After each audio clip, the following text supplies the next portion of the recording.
পাকিস্তান আফগানিস্তানে হামলা চালিয়েছে সম্প্রতি। মুসলিম দুই দেশের মধ্যে এমন উত্তেজনাকে কিভাবে দেখছেন? এটা কি মুসলিমদের মধ্যে ফাটল ধরানোর নিশানা কিনা? এটা তো দুর্ভাগ্যজনক আমাদের, যে আমাদের প্রায়ই দেখা যায় যে মুসলমানদের মধ্যে নিজেদের মধ্যে মারামারি লেগে যাচ্ছে। একদিকে আমরা দেখি ফিলিস্তিনের গাজার মানুষগুলো একটু স্বস্তির নিঃশ্বাস ফেলতে পেরেছে, অনেকদিন পর তারা রাতে একটু প্রশান্তির ঘুম, এটা তাদের তৌফিক হয়েছে। গোটা পৃথিবীর শান্তিকামী মানুষেরা এটাতে পরিতৃপ্ত। একটা জায়গাকে রীতিমতো জাহান্নামে পরিণত করা, মানুষের জীবনকে সম্পূর্ণ তছনছ করে দেওয়ার এই জুলুম হঠাৎ করে বন্ধ হওয়ার বা এই জুলুম থামার একটা উপক্রম বা উপায় যখন, সম্ভাবনা যখন বের হয়েছে এবং কিছুটা যখন মানুষ স্বস্তির নিঃশ্বাস ফেলছে, যুদ্ধবিরতি পথে যখন কিছুটা অগ্রসর হয়েছে, তখন গোটা পৃথিবীর মানুষ প্রশান্তি পেয়েছে। আমরা দোয়া করি আল্লাহ তাআলা গাজাবাসীর এই স্বস্তি, তাদের এই শান্তির ঘুমকে আল্লাহ তাআলা চিরস্থায়ী করে দিন এবং গোটা পৃথিবীর সমস্ত মানুষের সমস্ত কষ্ট দূর করে দিন, জালেমদেরকে আল্লাহ তাআলা থামিয়ে দিন, আমরা দোয়া করি। কিন্তু সেই সাথে এই যে দুটি মুসলিম দেশ তারা একে অন্যের উপর হামলা করেছে, এটাও দুর্ভাগ্যজনক। এটা বন্ধ হওয়া উচিত।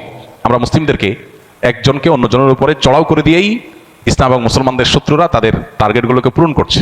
এটা দুর্ভাগ্যজনক বাস্তবতা। তাদের চাহিদা পূরণ করছে, তাদের লক্ষ্যগুলোকে পূরণ করছে মুসলমানদের মধ্যে ডিভাইড অ্যান্ড রোল গেম খেলে। অতএব এই উভয় প্রতিবেশী মুসলিম দেশ সর্বোচ্চ ধৈর্য এবং সবরের পরিচয় দেওয়া উচিত এবং সহিষ্ণুতার পরিচয় দেওয়া উচিত। আল্লাহ রাব্বুল আলামিন এই উত্তেজনা দূর করে দিন এবং মুসলিম মিল্লাতের জন্য ক্ষতিকর সমস্ত পদক্ষেপ থেকে সবাইকে বিরত থাকার তৌফিক দান করুন। আমরা যেহেতু প্রকৃতি ইস্যু জানি না কোন কারণে তারা হামলা চালিয়েছে, কি হয়েছে না হয়েছে, অতএব বিস্তারিত এটা সম্পর্কে মন্তব্য করা কঠিন। কিন্তু এটুকু ঠিক যে আমরা গোটা পৃথিবীর সমস্ত মুসলমানরা এক মুসলিম দেশ আরেক মুসলিম দেশের উপর হামলা চালাক বা হামলার পরিস্থিতি তৈরি হোক, এটা আমরা কেউ চাই না। এটা বন্ধ হোক, এটা একজন মুসলমান হিসেবে আমাকে চাইতে হবে, কারণ সমস্ত মুসলমানরা একটা দেহের মতো। অতএব এক অংশ আক্রান্ত হলে অন্য অংশ কষ্ট অনুভব করবে, আমরা সেই কষ্ট অনুভব করব। সেই জায়গা থেকে এটাকে অবশ্যই একজন মুসলমান হিসেবে আমরা বন্ধ হোক সেটা চাই। সিজদার আয়াত তেলাওয়াত করলে কেন সিজদা দেওয়া ওয়াজিব হয়? সিজদার আয়াত তেলাওয়াত করলে সিজদা কেন দেওয়া আবশ্যক হয়? কোরআনে কারীমের বেশ কয়েকটা সিজদার আয়াত আছে, আপনারা জানেন। কতগুলো সিজদার আয়াত আছে? 14টা। এই 14টা সিজদার আয়াত পুরো কোরআনে বিভিন্ন জায়গায় আছে, শেষের দিকে একটু বেশি, শুরুর দিকে একটু কম। এই সিজদার আয়াতগুলো তেলাওয়াত করলে আমরা সিজদা দেই কেন? এর উত্তর হলো, এই আয়াতগুলোতে হয়তো সিজদা দেওয়ার নির্দেশ আছে সরাসরি, তখন আমরা সেটাকে সাথে সাথে তামিল করার জন্য সিজদায় লুটিয়ে পড়ি। এটাই নবী সাল্লাল্লাহু আলাইহি ওয়াসাল্লাম আমল করেছেন, শিখিয়েছেন। যেমন একটা সিজদার আয়াতে আল্লাহ তাআলা বলেছেন, তোমরা আল্লাহর উদ্দেশ্যে সিজদা নিবেদন করো। এই আয়াত তেলাওয়াত করার পর নবী সাল্লাল্লাহু আলাইহি ওয়াসাল্লাম সাথে সাথে সিজদা লুটিয়ে পড়েছেন, যেটা আল্লাহ নির্দেশ করেছেন, সাথে সাথে সেটার উপর আমল করেছেন। আমরাও সেটার উপর আমল করে সিজদা করি। আবার সিজদার আয়াতের মধ্যে কোনো সিজদার আয়াতের মধ্যে সিজদার সরাসরি নির্দেশ নাই, সিজদা করো এই নির্দেশ ডাইরেক্ট নাই, কিন্তু আল্লাহর কোনো বান্দা, কোনো নেককার, কোনো আল্লাহর ওলি, আল্লাহর কোনো প্রিয় বান্দা, তিনি হয়তো কোনো একটা বিশেষ পরিস্থিতিতে আল্লাহর প্রতি আবেগে আকুল হয়ে বা আল্লাহর প্রতি অনুগত হয়ে তিনি সিজদায় লুটিয়ে পড়েছেন। সেই বর্ণনাটা যখন কোনো আয়াতে দেওয়া হয়, ওই বর্ণনাটা যখন আমরা তেলাওয়াত করি, নবী সাল্লাল্লাহু আলাইহি ওয়াসাল্লাম তেলাওয়াত করার সময় তিনিও তার অনুকরণে সিজদায় লুটিয়ে পড়েছিলেন, আমরাও সেজন্য লুটিয়ে পড়ি। অতএব কোরআনে কারীমের সিজদার আয়াত তেলাওয়াতের পর যে সিজদা দেওয়া হয়, এটার কারণ হলো হয় সরাসরি সিজদার নির্দেশ আছে, ওইটাকে সাথে সাথে তামিল করা, অথবা সিজদা করার মতো কোনো, আল্লাহর প্রতি সিজদা নিবেদন করার মতো কোনো আবহাওয়া, কোনো পরিবেশ, কোনো বর্ণনা এসেছে, তখন সাথে সাথে সিজদা লুটিয়ে পড়ে আল্লাহর কৃতজ্ঞতা জ্ঞাপন করা। এই আমলটি নবী সাল্লাল্লাহু আলাইহি ওয়াসাল্লাম করেছেন, সেজন্য আমরাও করি। এমনকি যদি এই লজিক্যাল কারণ নাও জানা থাকতো, নবীজি সাল্লাল্লাহু আলাইহি ওয়াসাল্লাম করেছেন, সেজন্য আমরা করি। এটাই হলো সবচেয়ে সলিড এবং সহজ উত্তর আমাদের জন্য।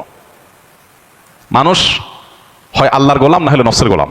যারা নফসের গোলাম তারা বিভিন্ন লজিক খোঁজে, তার নফস তাকে বিভিন্ন লজিক দিয়ে ঘুরে বেড়ায়। লজিক বলতে পৃথিবীতে আসলে কোনো কিছু নাই। আজকে যেটা লজিক্যাল, 100 বছর পর সেটা ইলজিক্যাল।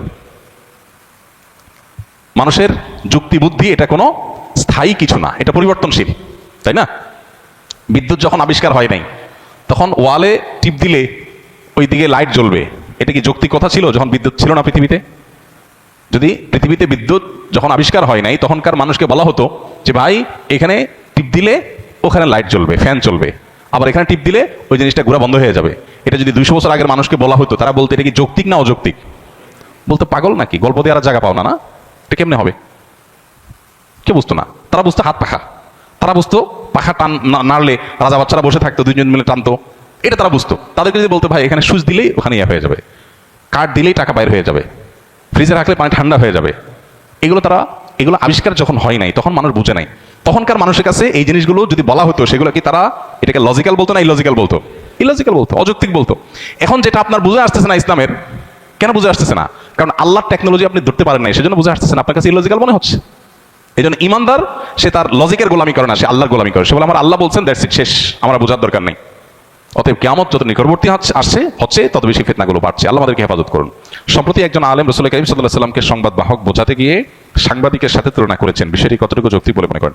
প্রথম কথা হলো যে নবী করিম সাল্লাল্লাহু আলাইহি ওয়াসাল্লামের শানে, আল্লাহর শানে, দ্বীনের এই জাতীয় কোর ইস্যুগুলোতে কথা বলতে আমাদের অনেক ভেবেচিন্তে কথা বলতে হবে, অনেক দায়িত্বশীলতার পরিচয় দিতে হবে। আমি যদি মনে হয় যে অতিরিক্ত কথা বলার কারণে, অতিরিক্ত চাপ নেওয়ার কারণে আমার দ্বারা ভুল হওয়ার সম্ভাবনা অনেক বেশি, তাহলে সেই চাপ কমাতে হবে। কারণ বিষয়টা অনেক স্পর্শকাতর। নবী করিম সাল্লাল্লাহু আলাইহি সাল্লামকে সাংবাদিক এটা কোনোভাবে বলা যায় না। তিনি সংবাদ ওহির বাহক ছিলেন, ওহির বার্তা পৌঁছে দিয়েছেন আমাদের কাছে। তিনি রাসূলুন আমিন, তিনি নবী আল উম্মি। তাকে আল্লাহ তাআলা যে সমস্ত উপাধিতে ভূষিত করেছেন, আমরা সেই উপাধিগুলো তাকে দেব। এর বাইরে আমরা নিজেরা কোনো উপাধি যদি দেই যে উপাধিটা তার শানকে ছোট করে, তাহলে সেটা তার শানের খেলাফ, তার শানের সাথে যায় না। মানুষ হিসাবে এরকম স্লিপ অফ টাং বা মানুষ হিসাবে এরকম বলার ভুল যদি আমাদের হয়, সাথে সাথে আমাদের সেটা স্বীকার করে ইস্তিগফার করা দরকার। আমাদের কেউই আমরা ভুলের ঊর্ধ্বে না, আমাদের সবারই কম বেশি ভুল হয়। ভুল হলে সেটা কারেকশন করা উচিত এবং ভুলের রেশিও কমিয়ে আনার জন্য আমাদের খুবই দায়িত্বশীলতা এবং খুবই সচেতনতার সাথে দাওয়া পেশ করা উচিত। আল্লাহ আমাদেরকে তৌফিক দান করুন। প্রচলিত অর্থে যারা সাংবাদিক, তাদের একটা ডেফিনেশন আছে।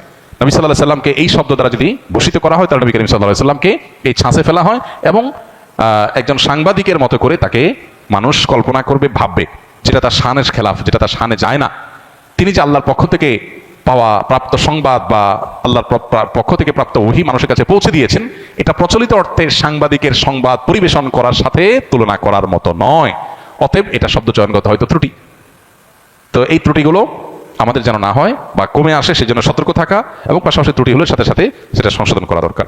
কোনো এক ব্যক্তি বৈধ মান্যত করেছেন যে কোনো একটি ক্রিয়া সফলভাবে সম্পন্ন হওয়ার উদ্দেশ্যে ঘটনাক্রমে তার সেই উদ্দেশ্য পূর্ণ হতে বেশ সময় লেগে যায়। ফলে মানতকারী ব্যক্তি তার কৃত উক্ত মান্যতটি ভুলে যায়। তবে তার এতটুকু মনে আছে যে আমি এই কাজটি পূর্ণ হওয়ার জন্য কোনো একটি মানত করেছিলাম। তাহলে এই পরিস্থিতিতে তার করণীয় কি? কি মানত করেছেন সেটা তিনি জানেন না, কিন্তু মানত করেছেন এতটুকু মনে আছে। তো যদি যেই চাওয়া পূরণ হওয়ার ভিত্তিতে মানত করেছেন যে আল্লাহ আমার এই জিনিসটা হলে আমি এটা করব, ওইটা যদি পূরণ হয়ে যায় তাহলে তার মানত পুরা করতে হবে। এখন মানতের ফিগার, পরিমাণ, মানতের ধরন, ধাঁচ, সেটা যদি আপনার মনে না থাকে, মানতটা যদি বিশুদ্ধ হয়ে থাকে, মৌলিকভাবে এতটুকু মনে থাকে যে যা মানত করেছে সেটা বিশুদ্ধ মানত হয়েছে, তাহলে সেটা পূর্ণ করা জরুরি। সেক্ষেত্রে আপনার প্রবল সম্ভাবনা, প্রবল ধারণা কোনটা হয় সেটাকে আপনি প্রায়োরিটিতে রেখে তারপর আপনি মানত করবেন।